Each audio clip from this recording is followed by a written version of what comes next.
অমিত শাহর সঙ্গে আপনার কি কথা হলো ও সেটা সবাই জানতে চাইছে, যদি একটু বলেন। সব কথা তো সবার জানার দরকারও নাই। অমিত শাহজি আমাদের পার্টির চাণক্য বলা হয়। তার আমলে পার্টি এত বিস্তার করেছে, এত বড় হয়েছে, এত রাজ্যে জিতেছে। পার্টি তো ছিলই, আমরা কাজও করছিলাম, কিন্তু তার নেতৃত্বে একেবারে অন্য বিজেপি আমরা দেখলাম। ইলেকশন মানে বিজেপি জিতবে, এটা উনি সাধারণ মানুষ আর কর্মীদের মাথার মধ্যে ঢুকিয়ে দিয়েছেন। আর পশ্চিমবাংলা তো বটেই, আমি রাজনীতি এসেছি, উনি যখন প্রেসিডেন্ট ছিলেন উনি আমাকে এখানে জিএস, এখানকার প্রেসিডেন্ট, এবং পরবর্তীকালে এমএলএ এমপি হওয়াটা ওনার হাত ধরেই। তো তার যেটুকু আমি রাজনীতি শিখেছি ওনার কাছ থেকেই। তো বাংলায় অমিত শাহ আসামে একটা আলাদা উন্মাদনা তৈরি হয়, আমাদের আত্মবিশ্বাস বাড়ে। তো তিনি আমাকে ডেকে বললেন যে আবার পুরোপুরি দমে লাগতে হবে। আমি বলি, যেমন বলবেন আমি রেডি আছি। বলে হ্যাঁ লেগে যাও, বাকি সব ঠিক হবে আস্তে আস্তে। দিলীপদা নিশ্চয়ই জানেন যে বিজেপির কেন্দ্রীয় নেতারা ভূপেন্দ্র যাদব, বিপ্লব কুমার দেব থেকে শুরু করে সুনীল বানসাল, তারা প্রত্যেকটা বিজেপির 43টি সাংগঠনিক জেলা একেবারে চষে বেরিয়েছেন। কিন্তু আগের যে 2021-এর সময় বা 2019-এ যে সংগঠন ছিল, সেই সংগঠনটা এখন অনেকটাই তলানিতে চলে গিয়েছে। তাহলে এবং এরকম একটা রিপোর্ট কিন্তু দিল্লিতেও দিয়েছে যে আগের যে লেভেলে সংগঠনটা ছিল, তাহলে কি আমরা এটা বলতে পারি যে বিজেপির কেন্দ্রীয় নেতৃত্ব শেষ পর্যন্ত নিরুপায় হয়ে দিলীপ ঘোষের মানে দ্বারস্থ হলেন? দেখুন, সংগঠন নাই এটা আমি মনে করি না, সেই লোকগুলো সব আছেন, আরো নতুন লোক এসছেন। হ্যাঁ, একটু সক্রিয়তা কমে গেছে, উন্মাদনাটা নাই, আপনারা দেখছেন। তো আমিও তো ছিলাম, আমি তো সেরকম সক্রিয় ছিলাম না, কারণ আমাকে সেই রকম কাজ দেওয়া হয়নি। তো বাকি পার্টির পুরনো কর্মী যারা খুব অভিজ্ঞ, তারা কাজের জন্য অপেক্ষা করছেন। দেখুন, ইলেকশন আস্তে আস্তে সবাইকে আমরা কাজে লাগাবো এবং সেই উন্মাদনা ফিরে আসবে। পার্টি সাংগঠনিক শক্তির উপরে দাঁড়িয়ে ইলেকশন লড়াই করে জেতে।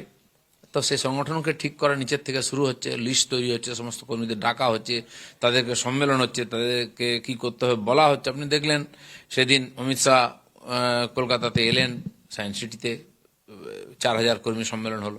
তার আগে মাননীয় সুনীল বনসলজি, আমাদের মহামন্ত্রী, তিনি পশ্চিমবাংলার কিছু সিলেক্টেড পুরনো কর্মী যারা একাধিকবার নেতৃত্ব দিয়েছেন এই ইলেকশনে, তাদের নিয়ে বসেছেন। তো বিভিন্নভাবে ছোট বড়ভাবে বসে সবাইকে সক্রিয় করা, সবার কথা শোনা, সবার কাজ ঠিক করে দেওয়া, এটা চলছে। এটা তো আর সবটা প্রচার হয় না, ঘরের মধ্যেই হয় স্ট্র্যাটেজি, সেটা তৈরি হচ্ছে। 1-2 মাস 3 মাস 2 মাস আগে হলেই গরম হয়ে যাবে হাওয়া, আর সেটা খুব তাড়াতাড়ি সম্ভব। দেখলাম যে পার্টির সঙ্গে আপনার সঙ্গে একটা হঠাৎ করে দূরত্ব তৈরি হলো। আপনাকে যেন মনে হচ্ছিল যে একটা সাইড লাইন করা হয়েছে। আপনি রাজ্য সভাপতি ছিলেন, এখনো পর্যন্ত আপনাকে সফলতম রাজ্য সভাপতি বলা হয়। আপনার আমলে বিধানসভাতে 77টি এবং লোকসভাতে 18টি আসন।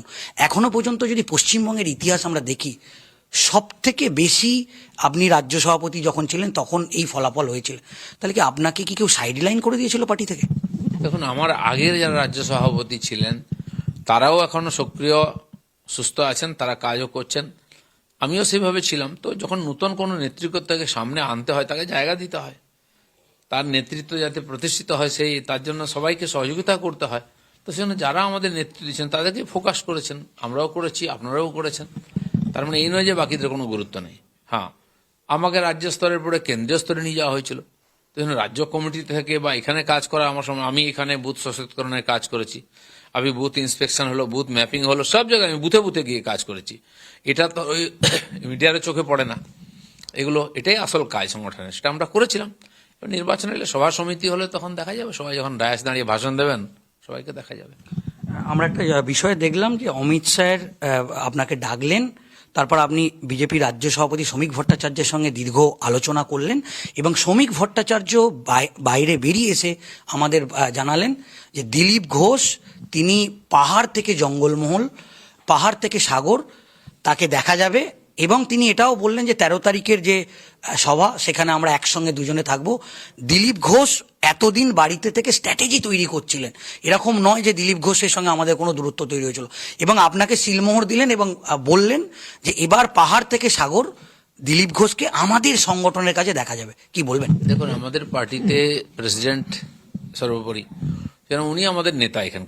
এখানকার কোন নেতা কার্যকর্তা কিভাবে কাজ করবে তাদের ব্যাপারটা উনি ঠিক করবেন। আমার মনে হয় কেন্দ্রের নেতাদের সঙ্গে ওনার কথা হয়েছে, মাননীয় অমিত শাহের সঙ্গে কথা হয়েছে প্রত্যেকের ব্যাপারে, তো সেটা উনি ঠিক করে দেবেন। সেজন্য আমার যেটা দরকার ছিল, যে বহুদিন ধরে আমি কোনো সাংগঠনিক বৈঠকে থাকি না, সাধারণ কর্মী হিসাবে নিচে কাজ করি, স্ট্র্যাটেজি যেখানে তৈরি হয়, সেই জন্য কি ঠিক হয়েছে, কতটা ঠিক হয়েছে, কি কমিটি হয়েছে, কারা দায়িত্ব নিয়েছেন বা নিচ্ছেন, সেগুলো জানার দরকার ছিল আমার। কাদের সঙ্গে কাজ করতে হবে, কোন অবস্থায় আছে পার্টি, কারণ আমি বেশি সময় মেদিনীপুরেই দিই, বাইরে কম যাই। তো সেজন্য কি পরিস্থিতি আছে বা ওনারা আমার কাছ থেকে কি চাইছেন সেটা আমার জানার দরকার ছিল, সেই নিয়ে ওনার সঙ্গে কথা হয়েছে। দিলীপদা, যেমন শ্রমিক ভট্টাচার্য একেবারে প্রকাশ্যেই বললেন যে দল কাজে লাগাবে, দলে আপনাকে কাজে লাগানো হবে, এবং শ্রমিক ভট্টাচার্য বললেন হ্যাঁ আমরা একেবারে যৌথভাবে সভা করব, তাতে কোনো অসুবিধা নেই। যদি শুভেন্দু অধিকারী আপনাকে আপনার শুভেন্দু অধিকারীর জেলায় বা কোনো জায়গায় ডাকে, তাহলে আপনি কি করবেন?